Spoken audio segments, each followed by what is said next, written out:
Sejam bem-vindos a mais uma aula do nosso curso sobre o perispírito, cujo tema de hoje é perispírito, sensações, dores, prazer e doenças. É uma continuidade das duas aulas anteriores e buscando finalizar a abrangência desse assunto no que diz respeito a esse tema e os anteriores que tratam de tudo que o espírito sente ao voltar ao corpo, ao plano espiritual. Começamos por definir, conforme nos fala aí o dicionário online, um deles, o que é sensação e prazer. Então, a sensação é um processo através do qual um estímulo, seja ele interno ou externo, é capaz de causar um resultado determinado, provocando uma reação física ou mesmo emocional, como sede, cansaço, frio, fome, calor, medo e prazer, não é? Mas o prazer também é considerado, como está escrito aí, uma sensação agradável, no caso de contentamento ou de alegria, porque senão não seria prazer, seria sofrimento, normalmente relacionado à satisfação de um desejo, de uma vontade ou necessidade. Aqui vem uma colocação, uma distinção importante. Pode ser físico, ligado à estimulação dos sentidos físicos, psíquico, intelectual, lúdico, ligado à diversão, né? Jogo e lazer, emocional, ligado com outro indivíduo, outra pessoa, empatia, amor, contemplativo, no caso, uma reflexão e olhar estético do mundo. Então, há vários tipos de prazeres. Há o físico e os outros, vamos colocar assim, para falarmos do assunto de hoje.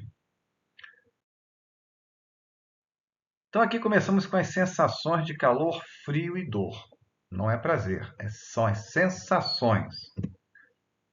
Por que um espírito sente calor, frio e dor?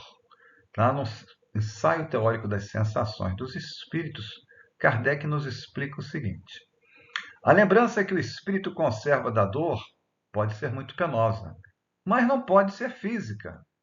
Nem o frio, nem o calor podem desorganizar os tecidos da alma, que não é suscetível a congelar-se, nem de queixar-se, nem de sentir dor.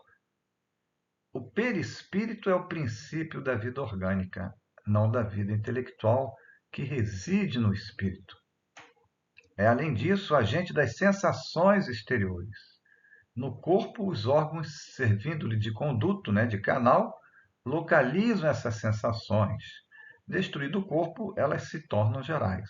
Relembrando aqui as aulas anteriores, né, os sentidos estão no corpo físico. E o corpo físico transmite para o perispírito e o perispírito transmite para o espírito. Quando o corpo físico morre, né, essas sensações, apesar do perispírito ter todos os órgãos, ter um ouvido, ter nariz, ter o coração, etc., é o espírito que vai sentir. Mas a sensação, o espírito ouve viver por todo o espírito, não por ter uma orelha, por ter um olho, por ter um nariz, uma língua para sentir os sentidos. Nós vimos isso na aula anterior. Liberto do corpo, o espírito pode sofrer, mas esse sofrimento não é corporal, não é físico, não embora seja exclusivamente moral, como o remorso, porque o espírito pode se queixar de frio ou calor. E também não sofre mais por ele estar no inverno ou no verão, né? Como nós sofremos aqui. Ele é um espírito. A dor que sente, então, ou o frio ou o calor, é uma vaga sensação íntima, pois não é uma dor física, que ele nem sempre compreende bem precisamente, porque a dor não se acha localizada. É mais uma lembrança, uma reminiscência do eu, de quando ele estava encarnado. Uma reminiscência que, porém, é igualmente penosa. No livro dos médiuns, né, no item 51, aí, adaptado, nós encontramos também o seguinte: os espíritos inferiores, estando ainda impregnados de fluidos terrenos, por não estarem completamente desmaterializados, sofrem fome, frio, sentem odores, né, cheiros, sensações e lembranças penosas, dores e doenças que possuíam. sofrimentos morais e físicos em geral. Os espíritos inferiores só conseguem pôr um fim aos seus sofrimentos elevando-se espiritualmente e purificando-se através de novas provas que enfrentam nas futuras existências físicas. Esses sofrimentos não passam aos espíritos superiores, pois nestes os fluidos terrenos já foram depurados de seu pensamento e têm um perispírito mais sutil, e com isso estão inacessíveis às impressões, às sensações materiais do corpo físico. Então vejam só, nós já vimos em aulas anteriores que após a morte do corpo físico nós passamos a ter um período de transição para o mundo espiritual, onde muitas das nossas energias ligadas ao corpo, as nossas impressões, as sensações, os nossos condicionamentos têm que passar por uma transição, vamos dizer assim, uma reeducação. Porque o espírito, não, mesmo não sendo elevado, não sendo superior, ele não precisa mais comer, mas ele tem aquela sensação de que precisa. Nós falamos isso numa aula que no livro Violetas da Janela nos é explicado que há cursos para isso, há orientação para isso, até que o espírito passe a viver daquilo que lhe é necessário, que é a respiração. Ainda vai precisar de uma alimentação fluídica devido à sua pouca elevação espiritual e ainda necessitar de algo mais materializado. Está lá na aula passada, não a última, mas há umas 3 aulas atrás. Então, há uma necessidade de adaptação à vida espiritual. Mesmo você não sendo um espírito superior, você vai deixar de sentir fome, vai deixar de sentir frio, aqueles que sentem, né? Vai deixar de se sentir doente, como você desencarnou aqui doente, né? Há muita gente chega no mundo espiritual. Kardec nos ensinou que a morte não, que os espíritos provaram que a morte não transforma ninguém. Então você chega lá conforme o seu preparo para a vida espiritual. Ah, eu estou doente aqui, mas é o corpo que está doente, não sou eu. Eu sei que eu, como espírito, não estou doente. Então você. Agora, se você ficar pensando que só está doente, é uma ligação muito forte com a vida material, você, ao desencarnar, a morte não tem dor, morrer não traz dor, você não sabe nem que morreu, ainda se vê muitas vezes numa enfermaria de hospital, como acontece em reuniões mediúnicas, os espíritos dizem que ninguém aparece, não aparece mais médico, não aparece enfermeiro, ele não consegue nem enxergar os espíritos que estão ali para auxiliá-lo, porque ele está com a mente fixada nos últimos momentos ou naqueles tempos todos que ele passou no hospital. Aí ele tem que ser descondicionado, né? Apesar de não estar mais doente, ele tem que passar a pensar diferente. É isso que está sendo dito aí. E aqui nós vamos ainda aprofundando um pouco mais sobre o que nós estamos falando. É sobre as sensações de sofrimento, aqui no caso são os sofrimentos, nos espíritos que ainda não estão desligados do corpo físico, apesar de já terem morrido. Há até uma expressão hoje em dia que diz que morreu, mas não desencarnou. Porque os laços que unem o corpo ao perispírito ainda existem. Nem todos, mas ainda há uma ligação do perispírito com o corpo físico. Mas há duas situações, como nos mostra aí o ensaio teórico das sensações dos espíritos. Quais são as duas situações?